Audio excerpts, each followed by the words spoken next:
Hadirin yang berbahagia, 13.00 untuk bersama-sama menyaksikan diskusi publik dengan tema mendorong peran komunikasi publik hadapi tantangan pembangunan sumut di era post-Brut. Assalamualaikum warahmatullahi wabarakatuh. Selamat siang dan salam sejahtera bagi kita semua.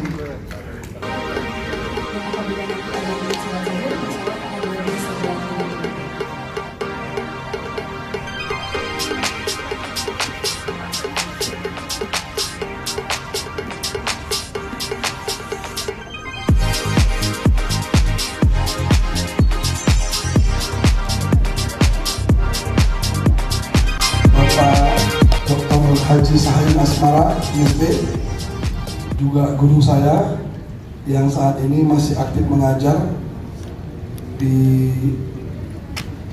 USU, ya Pak ya, dan juga saat ini Ketua Sekolah Tinggi Ilmu Komunikasi Pembangunan Medan atau STIKP Medan.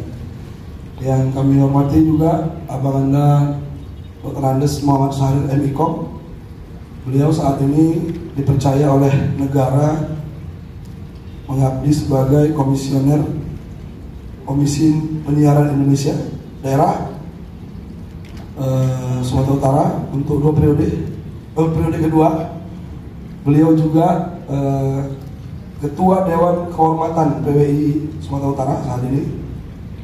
Jadi hari ini saya bertemu dengan senior, dengan guru, dan tentu saja dengan teman-teman semua. Hari ini saya berterima kasih kepada panitia, khususnya Imam Ikom periode 2022-2023 ya, yang sudah mengundang saya sebagai untuk terlibat dalam kegiatan ini sebagai moderator. Tadi disampaikan saya alumni Ikom Fisikusu, tapi saya harus kasih tahu juga saya S1-nya di STIKP Medan. Jadi saya sarjana dari STIKP, kemudian S2 di Ikom. Alhamdulillah saya angkatan pertama, ketua Imam Ikom pertama, ya kan, baru apa lagi? Pokoknya Pak, hari ini mantan ketua dan perintah ketua Pak.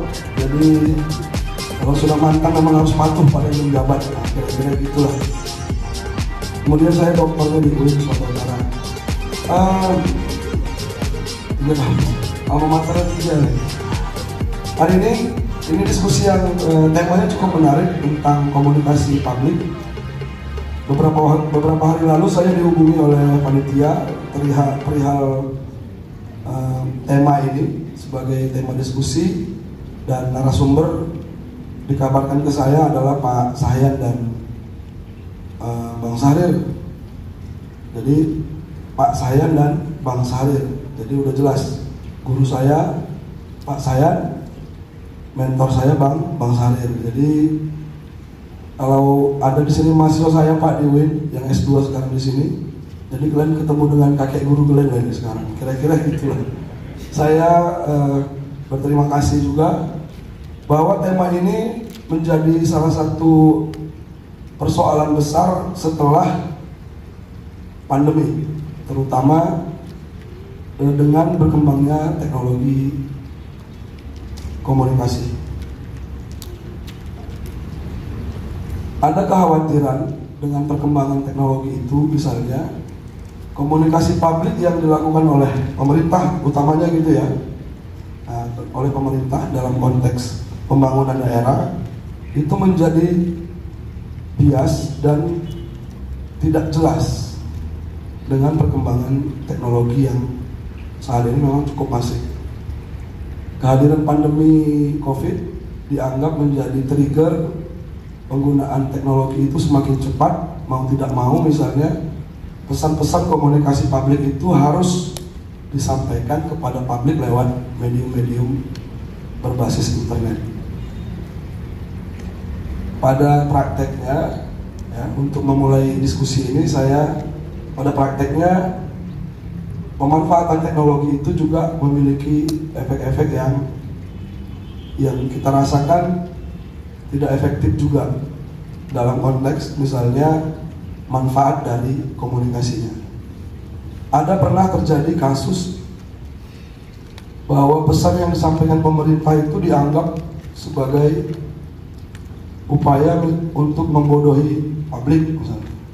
Karena pesan yang disampaikan lewat medium internet itu kemudian mendapat komentar-komentar di kolom-kolom komentar di Instagram atau di TikTok misalnya. Kemudian ada juga masalah pesan yang disampaikan oleh pemerintah itu cenderung misalnya glorifikasi dari sosok tertentu, dari orangnya, bukan pada apa yang dikerjakan. Nah, ini saya kira tantangan bagi komunikasi publik yang sangat menarik kalau dikaji dalam konteks komunikasi. Ya, abang pandang berlaku sekarang di sekitar Bang. Silakan. Baik, terima kasih Adinda Roji, ini Ketua Alumni Komunikasi Pertama. Saya padahal seniornya Pak Is, mohon izin, tapi kami sebenarnya satu organisasi juga. Beliau Ketua Bidang Media Cyber di PWI Sumatera Utara. Saya, Pak Sahyan, sengaja mengambil beliau ini karena memang visioner, doktor, makanya harus ada di rumah kami di PWI. Jadi kalau nggak ada Roji ini, karena beliau ini kan bermain di awalnya di media cetak, media apa sih itu, kemudian sekarang di cyber, ini luar biasa. Pak Is, Pak Sahyan, adik-adik, teman-teman saya, kami pernah merasakan suasana ini dulu. Suasana ini mungkin Pak Is, saya masih belum ada yang melewati saya ya. Mahasiswa komunikasi S2 tertua belum ada yang lewati ya pada saat kuliah pertama. Jadi itu mau saya pertahankan itu kalau bisa itu. Tahun 97 saya kuliah, usia saya 2007 usia itu berapa ya? 2017 ya, 2017. Jadi yang tertua. Alhamdulillah 2 tahun lewat dikit diselesaikan aman. Mau ngambil S3 takut, masih melihat-lihat Pak Is tadi ngomong-ngomong sebentar terkait bagaimana membangun komunikasinya. Kalau bisa, alhamdulillah. Bapak Ibu sekalian, memang menarik. Saya berpikir sederhana karena saya konteksnya saya adalah seorang praktisi. Saya ada mengutip satu ada tokoh nasional loyalis itu namanya Joseph Goebbels. Dia mengatakan begini, sebuah kebohongan yang disampaikan satu kali itu adalah bohong. Tapi ketika sebuah kebohongan disampaikan beribu kali, itu menjadi sebuah kebenaran. Artinya ini konteksnya adalah kaitannya dengan era post-Trump. Situasi seperti ini harus kita hadapi. Saya mencontohkan ini karena backgroundnya ini adalah orang media. Peristiwa ini untuk mengingat flashback saja, peristiwa tentang peristiwa kasus Ratna Sarumpait. Pada saat berita ini, peristiwa ini kalau tidak salah tahun 2018, peristiwa ini terjadi, media memblow up pemberitaan ini. Awalnya seakan-akan peristiwa penganiayaan terhadap Ratna Sarumpait adalah sebuah kebenaran. Luar biasa. Teman-teman media terjebak dalam mainan ini.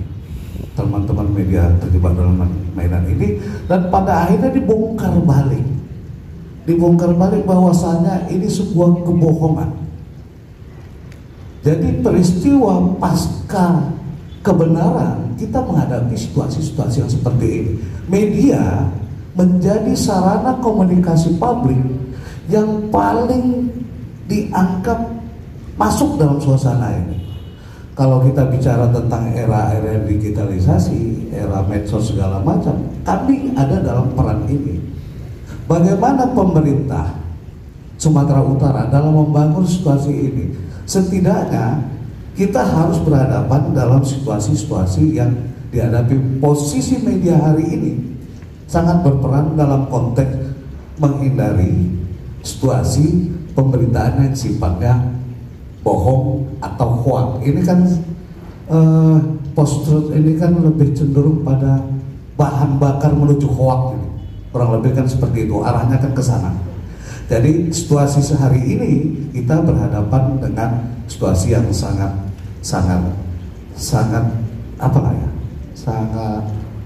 signifikan memang kita hadapi. Itu yang pertama. Yang kedua, kalau kita berhadapan dalam situasi komunikasi publik seperti ini, kalau ditarik kepada peran media itu sendiri, memang rasa-rasanya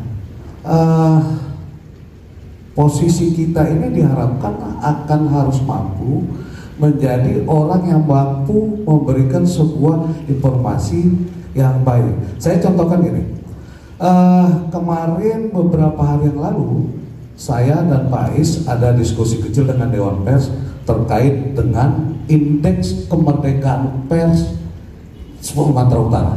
Saya contohkan sederhana itu. Dalam komunikasi itu terjadi posisi Sumatera Utara dalam hasil jajak pendapat Dewan Pers itu adalah berada dalam posisi 26 kalau nggak salah Pak Ais ya, 28 dalam indeks kemerdekaan pers, sangat rendah.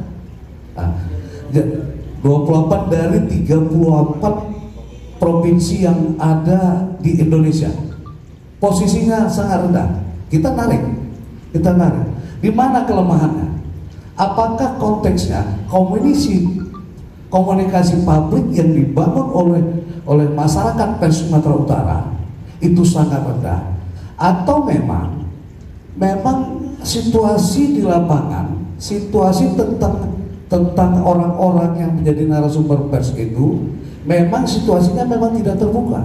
Situasi yang dihadapi Sumatera Utara hari ini itu setara dengan provinsi-provinsi yang nilai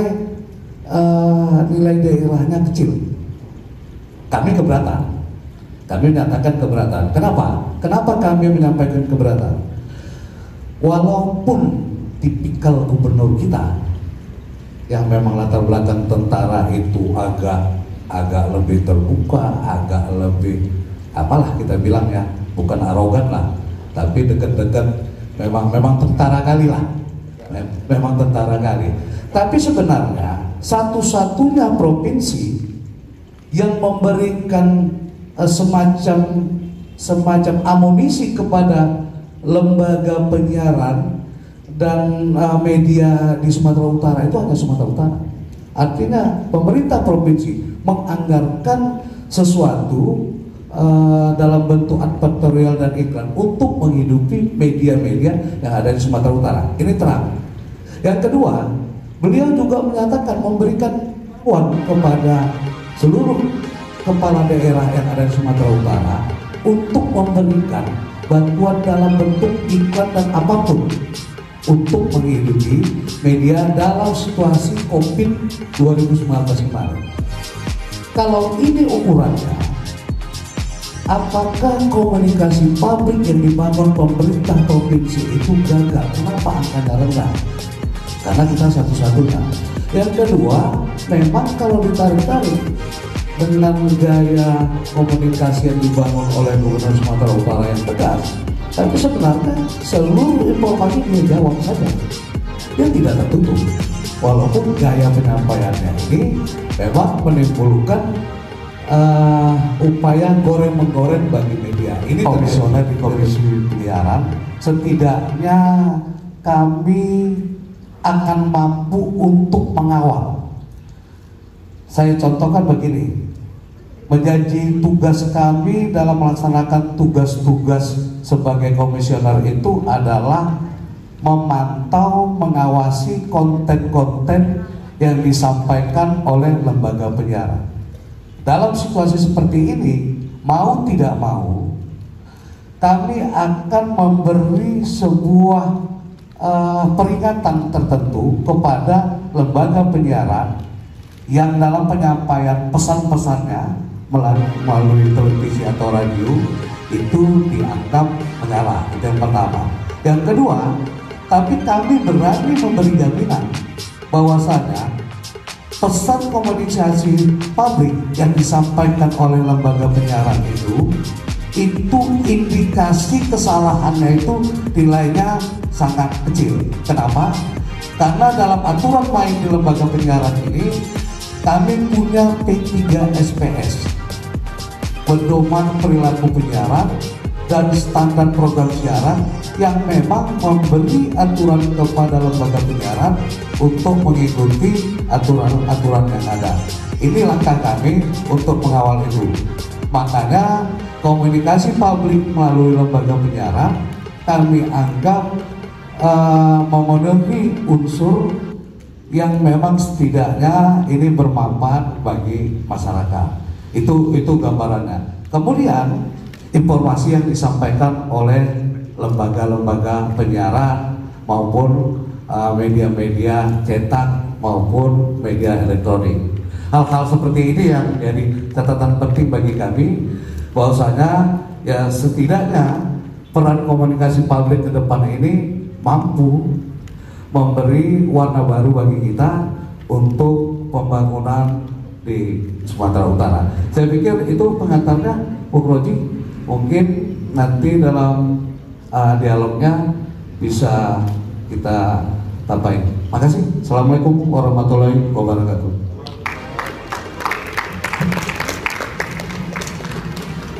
Terima kasih Bang Sahril, cukup menarik. Pak Razi sudah jadi moderator, jangan ada yang tidur apalagi molor. Assalamualaikum warahmatullahi wabarakatuh. Selamat siang, salam sejahtera buat kita sekalian. Yang kita hormati Asosiat Profesor Dr. Iskandar Zulkarnain MSc, Ketua Prodi S2 S3 Isi Khusus, S2 S3 Prodi Komunikasi, S2 S3 Prodi Komunikasi. Oh, S2 S3 Ilmu Komunikasi. Jadi kalau S2-nya Bikom, Magister Ilmu Komunikasi, S3-nya Doktor Ilmu Komunikasi. Bikom. Ya, Sahril, Adinda Sahril, Muhammad Sahril, mantan Ketua PWI Sumatera Utara, sekarang Ketua Dewan Kehormatan, anggota atau Ketua KPID? Ketua. Oh, Komisioner KPID, sudah masuk periode kedua. Roji, ya, dari kecil, mas saya terus. Jadi kalau yang hadir di sini, alhamdulillah pernah saya ajar lah semua yang duduk sini, termasuk Ketua Prodi Iskandar Zulkarnain. Tidak ada mahasiswa saya. Dulu Iskandar ini paling dekat dengan anak-anak saya semua, terutama 2 orang. Tidak Adi sama si Obu.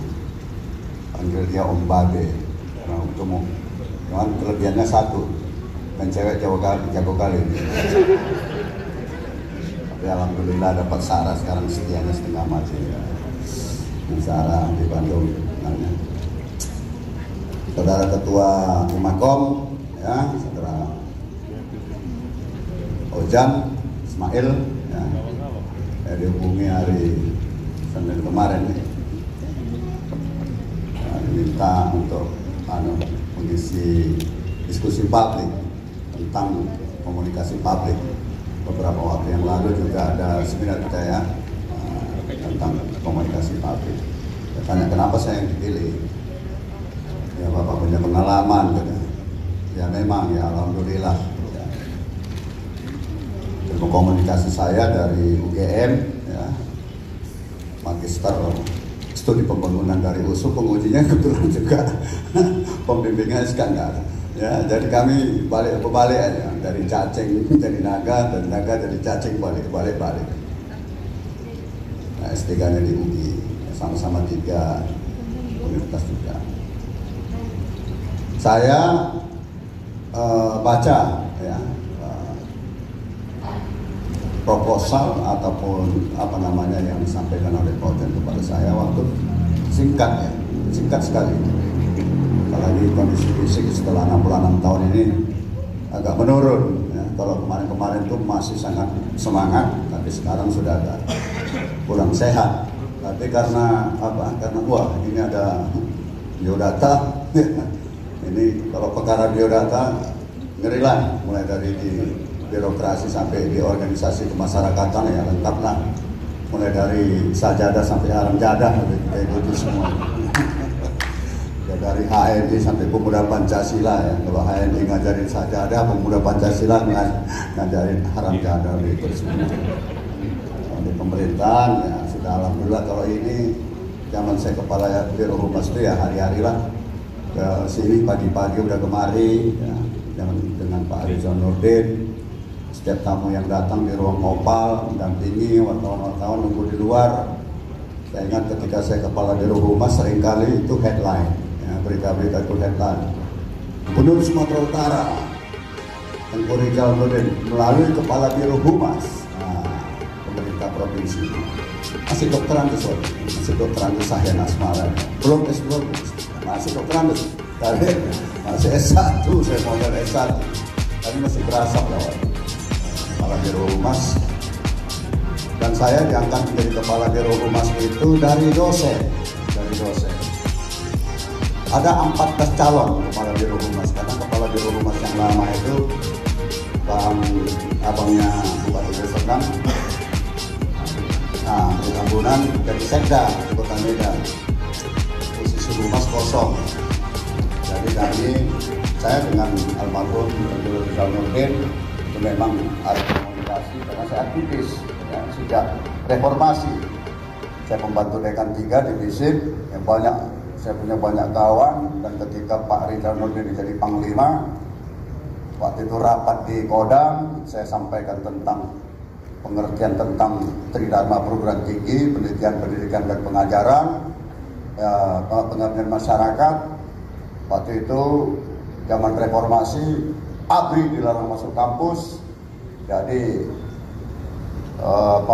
dalam pemerintah, dalam hal ini juga aparat, itu melihat ya, coba cari celah bagaimana caranya supaya waktu itu belum TNI, ABRI itu bisa masuk kampus. Nah, untuk mencari ini gimana cara? Kita di STIP juga gitu ya, karena Dekola si Damani ya, saya hadapi di USU juga begitu. Ketika saya pembantu Dekan 3 di 8 ribut sekali unjuk rasanya karena saya pembantu Dekan 3, saya hadapi ya. Bahkan ada yang mau pukul saya bilang pukul. Nah, yang model gitulah dulu kan ya, saya kan waktu zaman reformasi itu lah. Dikasih pandangan bahwa yang namanya kebebasan lembar akademis itu bukan dalam artian fisik. ABRI itu tidak bisa masuk kampus, bukan tidak bisa masuk fisik, tetapi ABRI itu tidak masuk dalam wilayah Tridharma Perguruan Tinggi, yaitu ketika kampus melaksanakan kegiatan pendidikan tidak boleh masuk. Kampus melaksanakan kegiatan penelitian tidak boleh bercampur siapapun. Dan kampus ketika melaksanakan pengabdian masyarakat tidak boleh masuk. Fisiknya boleh, apalagi dalam rangka pertahanan. Masuklah era digitalisasi sekarang, dan diantara itu ada sebuah istilah yang nanti kalau kita lihat nanti di proposalnya panitia, istilah yang disebut dengan postrat. Tadi sudah disinggung sedikit oleh Bang Sari, yaitu tentang kebohongan yang oleh panitia. Yang ini apa itu literasi? Kalau kita lihat ya, literasi itu adalah kemampuan yang dimiliki seseorang untuk menulis, membaca, dan menganalisis fenomena sosial dengan ilmu pengetahuan mendalam. Literasi. Bagaimana kita menulis, membaca, mengaplikasikan apa yang kita miliki. Jadi itu kecerdasan literasi. Bagaimana kecerdasan kita menulis, membaca, menganalisis. Itu maksudnya. Dan itu tugas saya. Tugas Bang Sari dalam diskusi. Baru yang ketiga, memberikan referensi dan masukan kepada pemerintah Provinsi Sumatera Utara dalam rancangan merancang kebijakan dan dalam rangka mewujudkan kegiatan publikasi dan komunikasi publik yang efektif kepada masyarakat. Itu tugas saudara-saudara sekalian nanti setelah diskusi. Jadi 3 tujuan, ya, 3 tujuan sesuai pemikiran. Nah, kita lihat sekarang itu apa itu poster. Lanjut deh. Ya. Nah, ini kalau dikutip dari proposal panitia, jadi kalau misalnya ada proposal jangan dilihat angkanya di belakangnya aja, tapi tengok juga latar belakangnya, ya kan? Ini biasanya kalau kirim proposal tengoknya berapa, wah, jangan cuma itu, baca juga lah, karena itu baca itu ini dasar pemikiran, dasar pemikiran seperti latar belakang ini mempunyai kekuatan akademis. Jadi kalau menyusun undang-undang itu ada naskah akademiknya. Jadi ini naskah akademik untuk melaksanakan suatu event atau kegiatan. Itu lihat, dia bilang, ini menurut si yang dipersikosan, tapi tidak yang membaca. Ya, istilah postrat itu pertama kali diperkenalkan oleh Steve Pesik dalam sebuah artikel yang berjudul Government of Liars. Ini apakah kita rasakan sekarang ini? Itu nanti kita lihat. The Government of Liars, ya kan? Dalam majalah The Nation yang terbit pada tahun 1992. Dia menulis, kita sebagai manusia yang bebas punya kebebasan untuk menentukan kita ingin hidup di dunia postrat. Ada kebebasan kita untuk menilai.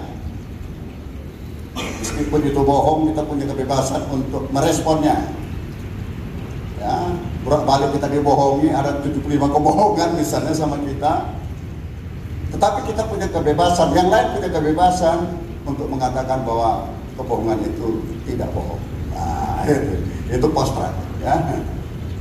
Nah, istilah itu kemudian semakin dikenal dan dia menjadi, ini menurut si Poden, word of the year, jadi kata-kata dunia, ya, waktu pada masa kampanye pemilihan presiden di Amerika Serikat tahun 2016. Postrat, ngetop banget istilah postrat waktu itu. Jadi kalau dilihat tadi itu, maka banjir informasi, era informasi, lalu kemudian postrat era sekarang. Sekarang ini memang era digitalisasi, era TikTok, ya 3 tahun, 4 tahun terakhir inilah. Ya, WA, waduh, minta ampun. Ya, Instagram, semualah. Kejahatan cyber, kalau misalnya Roji sebagai ketua bidang cyber, ya, tugasnya berat. Jadi para tugas ini Infocom sama Kominfo nggak kerja apa-apa itu dalam menghadapi era digitalisasi sekarang ini, postrat ini nggak kerja apa-apa, cuma statement doang. Tapi begitu situs-situs porno, judi online, nggak mampu pemerintah menangkapnya. Hoax di mana-mana lewat media sosial, nggak bisa buat apa-apa. Padahal itu yang menjadi masalah kita sekarang. Makanya nanti sebagai ketua saya baru ini itu kejar Kominfo, nggak usah tingkat nasional, tingkat provinsi aja, di mana kita bisa mengetahui arus informasi yang begitu dasar sehingga mengakibatkan orang yang bohong harus bilang benar. Nggak kerja di Kominfo, nggak kerja, cuma bisa buat pidato. Kegelisahan kita nggak dijawab, betul, nggak kerja. Kominfo juga kayak gitu. Ada komisi komunikasi publik yang dilakukan oleh presiden, timbul kegaduhan, dipadamkan seperti pemadam kebakaran. Gitu terus kita. Pun sekarang ini gitu terus. Nanti kita lihat nanti. Nah, oleh karena itu, coba buka lebih lanjut. Ini bicaranya di aula Tengku Rizal Nurdin di kawasan gubernuran nih. Tapi saya tahu Pak Gubernur nggak ada di sini. Makanya saya berani parkir di situ. Kalau misalnya jalan sama satpam, Pak nggak boleh parkir di situ. Saya bilang nggak boleh, ya kan? Ini Pak Gubernur tidak mau. Pak Gubernurnya nggak ada di sini. Wah, ya kan? Tadi nggak dilarang tadi. Ini dia fenomena postrat itu. Adalah suatu era di mana tadi udah bilang saya ya kan, kebohongan itu dapat menyamar jadi kebenaran. Nah, itu dia. Berkali-kali. Jadi kalau hoax itu berkali-kali, itu namanya reklame. Reklame itu diteriakkan secara berulang-ulang supaya kena kepada sasarannya.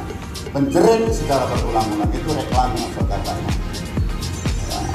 Dapat menyamar. Caranya dengan memainkan emosi dan perasaan halayak.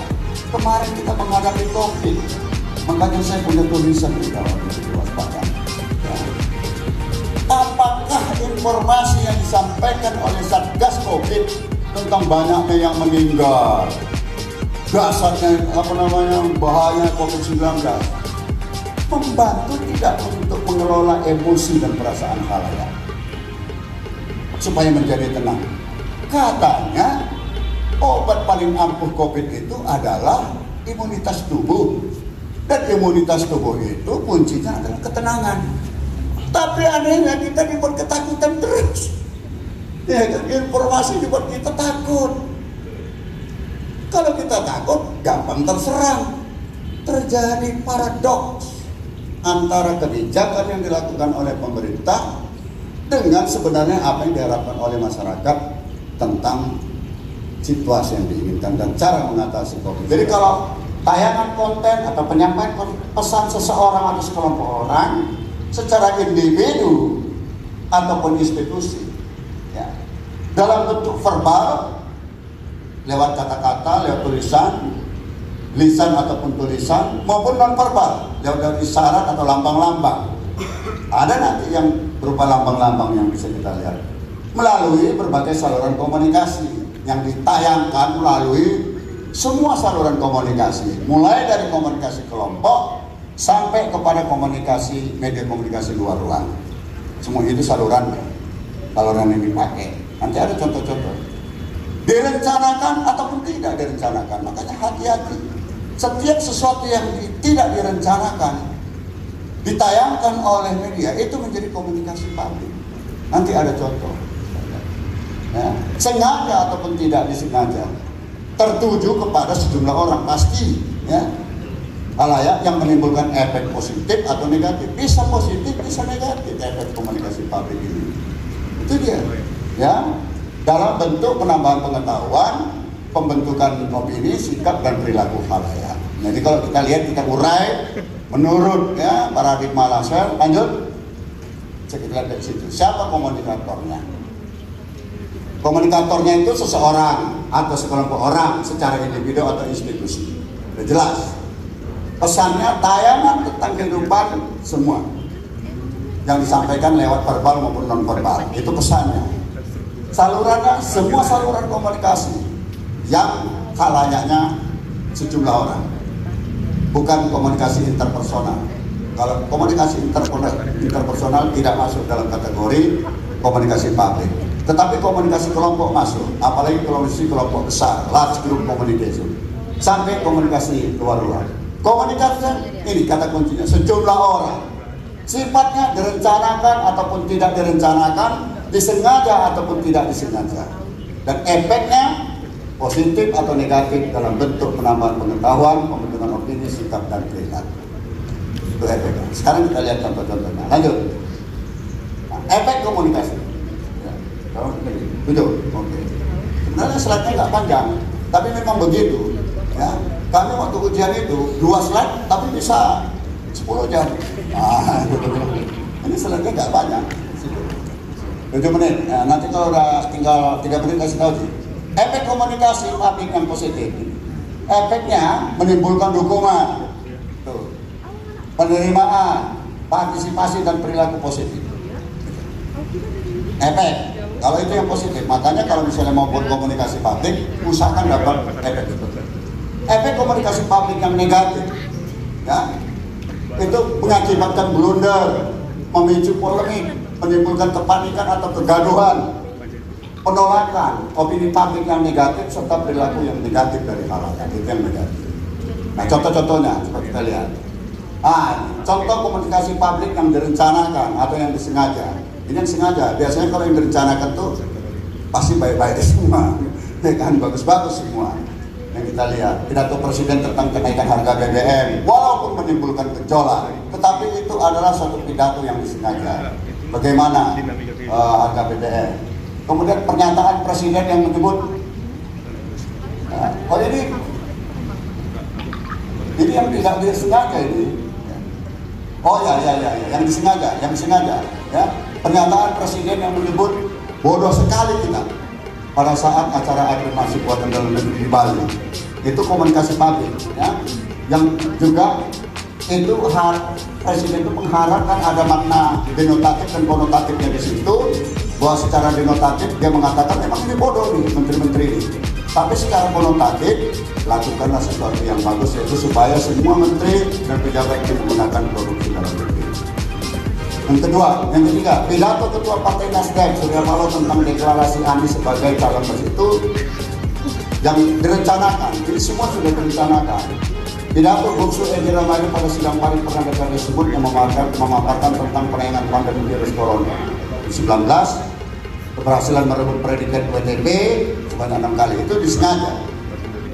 Itu perkara dampaknya bisa negatif, bisa positif, ya, walaupun ini disengaja. Seperti yang pertama itu pidato presiden tentang kenaikan harga BBM. Pidato presiden direncanakan, tapi dampaknya unjuk rasa di mana-mana, negatif, bisa penolakan.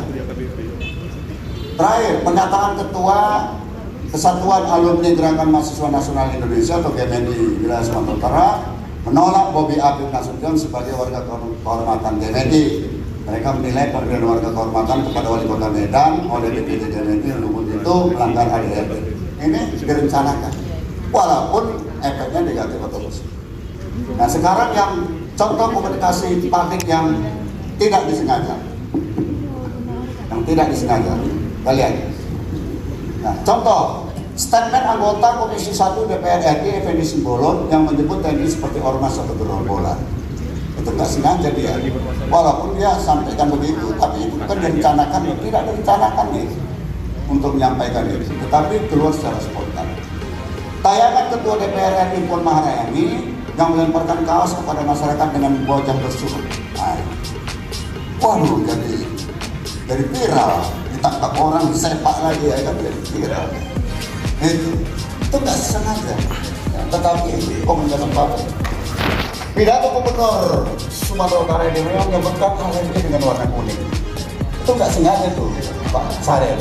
Ya, nggak sengaja. Tapi akibatnya ada respon, marah-marah orang, segala macam di sini ya. Nanti dijelaskan oleh Pak Gubernur. Sampai si Riza itu mengeluarkan tapi tidak sengaja padahal itu sih tidak paruh nikah, ya kan? Oh, dulu Golkar mendukung apa, tapi kami itu nggak heran lah kalau nggak ada apa-apa 2,7 triliun aja udah nggak ada.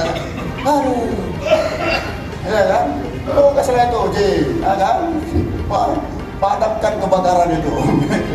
Pidato Edi Ramayana pada saat menghadiri penghargaan murid mengatakan bahwa dia pernah memakai narkoba. Padahal maksudnya dia nggak mau dia melarang orang kalau belum dia coba. Nah, tapi itu juga efeknya bisa negatif, bisa positif. Tergantung bagaimana emosi dan perasaan halayak kostrat, ya kan kita. Ucapan Menko Polhukam Mahfud MD dan berkata menyengsarakan, menyangsuk, mensengseng. Nah, coba. Pernah lihat nggak itu? Iya kan? Itu komunikasi publik yang tidak disengaja akhirnya memberikan efek bagi diri dia. Menyengseng, ya, saya ulangi ya, ketawa ya. Menyengseng salah juga. Akhirnya orang memperbaiki sepeda motor, menyengseng. Aduh, jahat juga. Tayangan Wali Kota Medan yang menghalangi tukang parkir di salah satu. Kau berangkat sini ya? Karena kan itu tidak disengaja, tapi menimbulkan komunikasi publik yang efeknya bisa positif, bisa negatif. Nah, iya. Sampai di sini. Baru berikutnya, karena dia udah tinggal 1 menit, buka. Ya. Ini nanti bisa sampaikan. Kita cukupkan sampai di sini aja. Ini ada nih, ini ilmu tentang komunikasi publik, ya kan? Itu perlu kuliah 1 semester, ya kan? Sampai 1 semester, 6 kali tatap muka, kali 600.000, ya kan? 3,6 juta harus dibayar, ya kan? Iya kan? Oke, terima kasih. Assalamualaikum warahmatullahi wabarakatuh. Waalaikumsalam warahmatullahi wabarakatuh. Kita kasih aplaus dulu untuk Pak Sayangan Bang Sarif. Pandangan saja burung rembuk tentang komunikasi publik di era post-truck ini. Tentang kebohongan dalam konteks diskusi publik ini, era sekarang ini justru yang benar dianggap bohong, yang bohong bisa dianggap benar. Ya. Ini tergantung dengan bagaimana seorang orator atau komunikator pada komunikasi publik itu mampu membuat rayuan atau bujukan supaya orang itu menjadi percaya dengan apa yang disampaikannya. Nah, tradisi ini sebenarnya bukan di era postrat sekarang, sudah ada sejak zaman Yunani ya, ketika era Aristoteles dengan konsep retorikanya ya, dialektika. Bagaimana retorika pada masa itu dilakukan juga di stadium terbuka dan orang melakukan komunikasi berretorika di sana, sehingga retorika itu dianggap sebagai seni mempersuasi untuk bisa meyakinkan orang-orang yang mendengar itu percaya. Lebih kecil bisa kita buka, ya. Dan ini sifatnya monolog, menerima informasi dulu, baru nanti diformulasikan, nggak apa-apa. Jadi tadi apa yang disampaikan oleh Pak Iskandar tadi bukan pertanyaan, tetapi menambah khasanah pengetahuan kita tentang komunikasi publik. Memang benar itu, apa yang disampaikan itu, yaitu pada masa-masa Yunani kuno dulu, Aristoteles itu menggunakan orasi, retorika yang sebagai pokok bambu, dimulai itu di pengadilan-pengadilan dan sampai sekarang berlaku. Kemampuan seorang pengacara itu bagaimana bisa menyampaikan alasan-alasan ya di dalam persidangan itu sehingga bisa meyakinkan hakim. Itu sudah mulai sejak zaman kuno, zaman dulu sampai sekarang. Cuman masalah perbedaannya dulu dengan sekarang. Sekarang itu kalau dulu informasinya langsung bisa kita terima. Sekarang itu menggunakan media, apalagi ada lagi media online, jaringan-jaringan internet. Itu yang makin menambah dasarnya proses sosialisasi kebohongan menjadi kebenaran di tengah-tengah masyarakat. Sebab apa? Sebab reklamonya tadi itu semakin dasar, di mana-mana orang terima. Nah, inilah dia akhirnya mengakibatkan munculnya sebuah era yang disebut dengan post-truth. Jadi ciri khasnya enak kalau pidato. Kalau saya pidato gampang aja. 2 huruf, 3 huruf, 4 huruf, 5 huruf, 6 huruf. Yang saya hormati ketua 2 huruf, 3 huruf, 4 huruf, 5 huruf, dan 6 huruf. Nah, udah tahu. Kalau anak-anak di kampus nggak tahu apa itu. Tapi kalau yang di pasar itu tahu. Ketua 2 huruf yang saya hormati berarti Pemuda Pancasila, PP, ya kan. 3 huruf yang saya hormati berarti IPK, ya kan. 4 huruf berarti AMPI, 5 huruf berarti FKPPI, 6 huruf berarti BKPRMI, ya kan. Itu dia benar ke tengah masyarakat. 2 huruf juga. Kalau intip-intipan gitu gak dibilang ada anak BP lo, enggak ada. Harus dorong, pasti dorong, ya kan? Diskusi publik yang dihadiri hampir semua mahasiswa USO S2 jurusan Ilmu Komunikasi ditutup dengan pemberian cendera mata oleh panitia kepada para narasumber.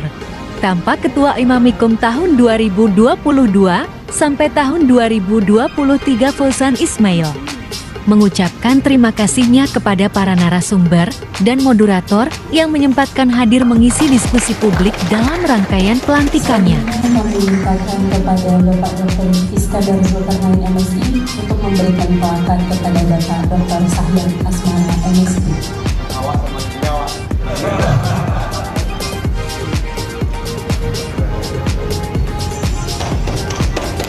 Ilonikom.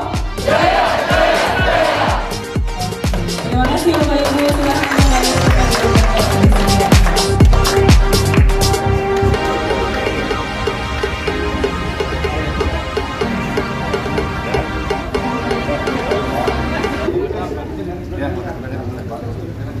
Semua ya. Ya. Coba ya.